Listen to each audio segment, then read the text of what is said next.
అది అక్టోబర్ 24, 2025. తెల్లవారుజామున ఒక్కసారిగా ఆకాశాన్ని తాకిన అగ్నిజ్వాలలు. కర్నూలు జిల్లా జాతీయ రహదారిపై హైదరాబాద్ నుంచి బెంగళూరు బయలుదేరిన ఓ ప్రైవేట్ ట్రావెల్స్ బస్సు క్షణాల్లో మంటల్లో చిక్కుకుంది. ఆ బస్సులో 43 మంది ప్రాణాలు ఒక్క క్షణంలో గాల్లో కలిసిపోయాయి. కర్నూలు జిల్లా చిన్నటేకూరు సమీపంలో బస్సు బైక్ను బలంగా ఢీకొట్టింది. బైక్ కింద పడిపోయింది. పెట్రోల్ లీక్ అయి ఒక్కసారిగా మంటలు చెలరేగి బస్సు మొత్తం వ్యాపించాయి. బస్సు కిందకు చొచ్చుకుపోయి కొన్ని సెకండ్లోనే ఆ బస్సును అగ్నికి ఆహుతి చేసింది. ప్రయాణికులందరూ గాఢ నిద్రలో ఉండగా చుట్టూ మంటలు చెలరేగడంతో కేకలతో బయటపడేందుకు ప్రయత్నించారు. కొందరు బయటకు వచ్చారు. కానీ 19 మంది సజీవ దహనం అయ్యారు. అగ్నిమాపక సిబ్బంది, పోలీసులు హుటాహుటిన చేరి మంటలను ఆర్పే ప్రయత్నం చేశారు. కానీ అప్పటికే చాలామంది ప్రాణాలు కోల్పోయారు. గాయపడిన 22 మందిని కర్నూలు ఆసుపత్రికి తరలించారు.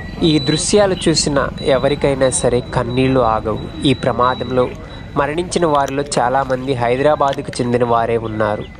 నెల్లూరు జిల్లా వింజమూరు మండలం గొల్లవారిపల్లెలోని రమేష్ కుటుంబం 4 ప్రాణాలు కోల్పోయారు.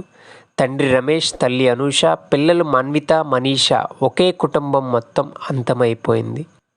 మరోవైపు బాపట్ల జిల్లా పూసుపాడు గ్రామానికి చెందిన సాఫ్ట్వేర్ ఇంజనీర్ గన్నమనేని ధాత్రి, యాదాద్రి జిల్లా వస్తుకొండూరుకు చెందిన అనూషారెడ్డి వీరు బెంగళూరులో సాఫ్ట్వేర్ ఉద్యోగులుగా పనిచేస్తున్నారు.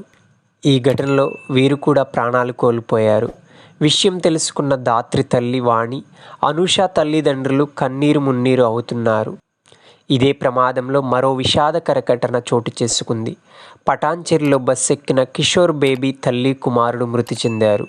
వీరు దీపావళి పండగకు హైదరాబాద్ వచ్చి బెంగళూరు తిరిగి వెళుతుండగా మృత్యువాత పడ్డారు. ఇదే ప్రమాదంలో ద్విచక్ర వాహనదారుడు కూడా మృతి చెందాడు.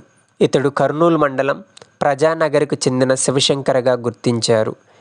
ఇంట్లో పెళ్లి చూపులు చూస్తున్న సమయంలో ఈ వార్త అందడంతో కుటుంబం శోకసంద్రంలో మునిగిపోయింది.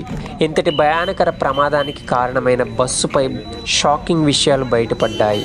వేమూరి కావేరీ ట్రావెల్స్ పేరిట నడుస్తున్న ఆ బస్సుపై మొత్తం 16 చలానాలు ఉండగా 23,000కు పైగా జరిమానాలు పెండింగ్లో ఉన్నాయి. హై స్పీడ్ డ్రైవింగ్, నో ఎంట్రీలోకి ప్రవేశం, ప్రమాదకర డ్రైవింగ్ ఇవన్నీ రికార్డుల్లో ఉన్నాయి. బస్సు DD019490 నంబర్తో రిజిస్టర్ అయి ఉంది.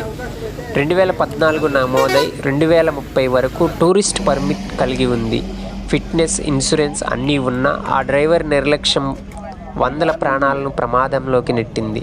ఇంకో పెద్ద షాకింగ్ విషయం ఏంటంటే ఈ బస్సు స్లీపర్ కోచ్గా నడిపినప్పటికీ పర్మిట్ మాత్రం కేవలం సీటింగ్ మాత్రమే ఇచ్చారు. అంటే ఇది పూర్తిగా నిబంధనలకు విరుద్ధం.